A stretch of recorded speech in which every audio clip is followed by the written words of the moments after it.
Hi to whoever is watching this. We'll see who watches this. Um, I was talking with Colton Kirby yesterday. I think, no, 2 days ago. And, we just had a lovely conversation about how to be better people, I suppose. And in the course of that conversation, I remembered my first question that I ever asked Paul Vanderklay.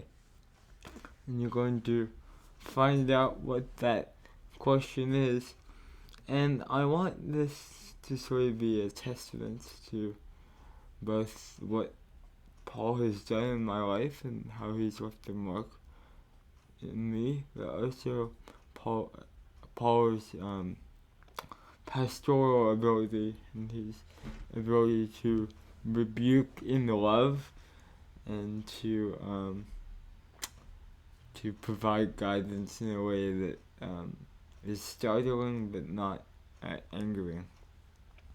And so, Dr. Clay Leibel introduced me to Paul Vanderklay in March of 2020. This Q&A is from July of 2020. And what I'm just going to do is I'm going to react to it. And it's going to be really cringy. And I'm going to tell you all about how cringy it is for me. And it will be a lot of fun and very painful. So here we go.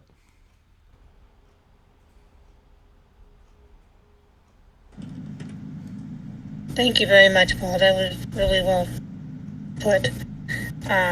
Next question I have is, I asked a fundamental Baptist friend if he would deny that the walls of Jericho fell down if a man held a gun to his head.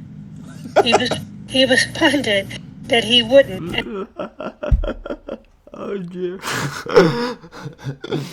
I don't remember Paul laughing. And that really is an absurd statement that I made. And I'm gonna post this to CRC Voices, so I'm pretty sure Paul will see this. And I hope you laughed just as much as I did, Paul, right there. Let's see if I can hold it together. And he would rather be shot, because any attack on the Bible is an attack on one's own faith. What would you infer about the person's relationship with the Bible?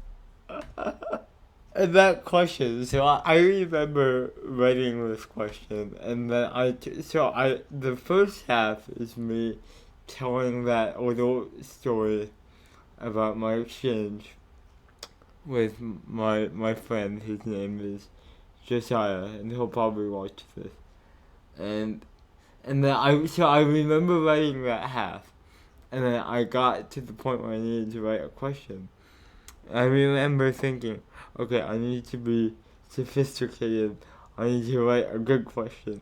And that's what I came up with, was what would you infer about this person's relationship with the Bible, and how is that different than your relationship with it? And then to top it off, thank you for your time. What a piece of art, that question. And how is it different than your relationship with it? Thank you for your time. Oh dear. Well, here we go. I don't think The characteristic pause of Paul trying to figure out how to beat this kid into shape. this is finally an issue with the Bible. Now, as Jordan Peterson says, people don't like being poked in their axioms, and these kinds of questions are ways of poking people in their axioms. Yeah, I think the way Peterson brought that out was him trying to deconstruct the way atheists and Christians have been talking, because it was all at the axiomatic level. and we have these presuppositionalist apologists. I have no idea what that means, really, but it seemed like when they were debating the atheists were all at the axiomatic level. And when you're working at that level, you're not really going to get anything productive unless you think fireworks and hurling clever insults is productivity. And one of the things that impressed me early on about Jordan Peterson was that I thought he had a compassionate and realistic take towards the spirit of fundamentalism. And I adopted that spirit after this question. I can't remember if I had already... Yeah, I had already watched the biblical series, at least part of it, at this point. But I was still just beating my head against the wall about how stupid I thought these fundamentalists were. It wasn't until this point where Paul took me to task that I really changed my mind about it. Now, I think none of our approximations and abilities to represent the world in all of its glory and complexity will finally resolve all of the issues that we come upon. The questions like this are usually traps laid by people who want to mock and deride people's systems for figuring out the world. Well, it gets bandied about on both sides, and it's an unhelpful game. It's an unhelpful game. And I've been figuring this out in real life. I just started my first job at a summer camp where there's a certain member on staff who, doesn't, because of where he grew up and the lifestyle he has had, he doesn't get along and doesn't get the social cues of the civil spaces. And what we've been doing is just gossiping about him behind his back. And, I talked with our boss, and we both agreed that, gossiping along with mocking, it's a way of deriving short-term pleasure by using somebody as the butt of your joke. But it doesn't really help solve the problem. And that's the higher aim you should be attending to.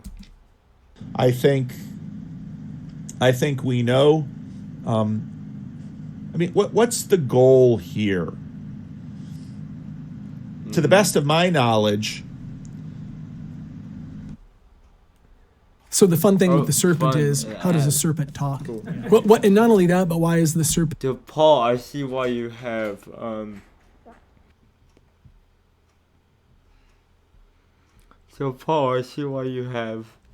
YouTube Premium now, so you don't have to deal with these pesky ads when you're commentating in all your videos. Anyway, let's get back on track here. God doesn't determine our eternal destinies based on the particular school in which we find ourselves interpreting the Bible. Praise Him. Read Augustine, read Calvin, read church fathers. Figuring out how to represent history is tremendously hard. It always involves selection. It always involves reducing the world into a stream of sounds and words that represent and elicit ideas and images in others. It's amazing that this stuff works at all. So the Bible clearly represents itself as relating history. How those representations are related is something well worth studying. And in a sense, when this person says that they would rather take a bullet than to deny the falling of the walls of Jericho at the sound of the trumpets of Israel, what do those words represent? Those words represent that this person intends to be loyal to his Lord. That blew me away when I heard it. It still sort of blows me away. But Paul is right. We all stand before our own master at the end of time. I think even though so many of us would think such a thing ridiculous, I think God and Christ would say, "Well done, my good and faithful servant." If there is a new atheistic regime or totalitarian regime which puts such a scenario into reality. And proxy it up in whatever silly way you want. That's the core of his confession. And Paul got stern with me, and thank you, Paul, for that. Now, you might mock him for staking that claim on the walls of Jericho, but that's not really what the question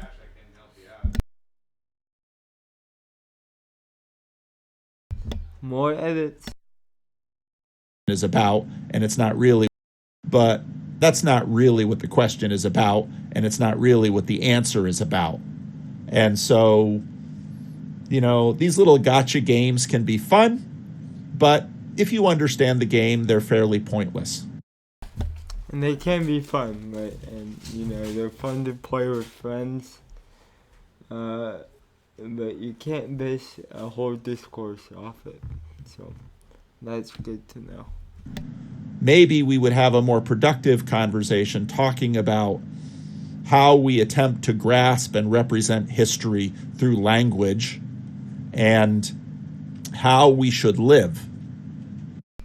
And that brings up an interesting question of really what Paul just made a request about, of having a conversation about how history is transmitted through words is a very academic and technical question. Should we desire for the everyday man to be well versed and be participating in that? Maybe as technology continues to develop, but I think that's more a utopic dream than a realistic expectation in the world. Now, to me, as I've said many times on my channel, I believe that when Jesus came out of that grave and when he appeared in that upper room, that Thomas saw wounds in his hands and a hole in his side. Amen. And I believe that... Why do I care so much what people think about me? I think I'm gay.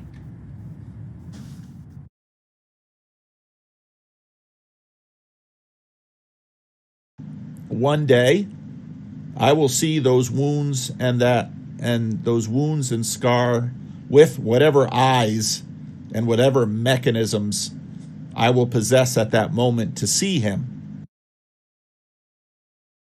And even me saying amen is a bit of a tribal game, right? Because it's almost the virtue signaling word, amen, preacher. But I get Paul's point in making these statements, and I agree with him. But of course, part of the conversation that we've been having in this corner of the internet is how to think about how we will see Christ at the end of days with his wounds at the right hand of the Father, his ideas of ascension and the rest of it. All of that language is representation. We never get away from representation. But we also have consciousness, and I believe...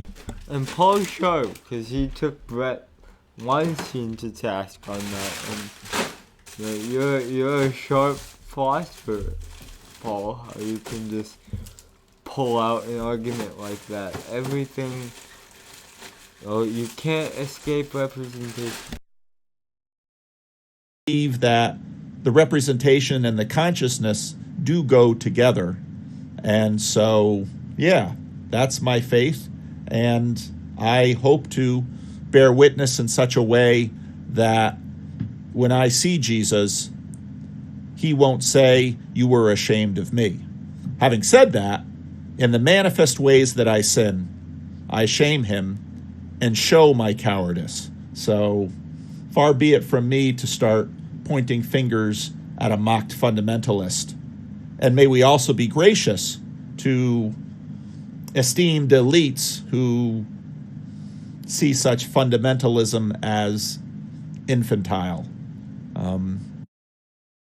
Yeah, show grace to the Sam Harrises of the world, because all of us, we don't know better than our wretched ways. All of us human beings see the world through the glass darkly, and I anticipate one day I'll be able to see it more clearly. I can't remember if I butt in here or not. We'll see. All right, let's open it up to the room. Does anybody have a question for Paul or a follow-up question?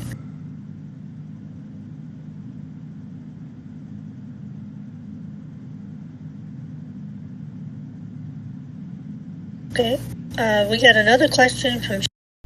Nope, I'm pretty sure I butt in or send him a message somehow, but that was one of my most embarrassing moments caught on video. I've had a couple questions fall flat on their faces, and my first one with Paul Vanderklay really did.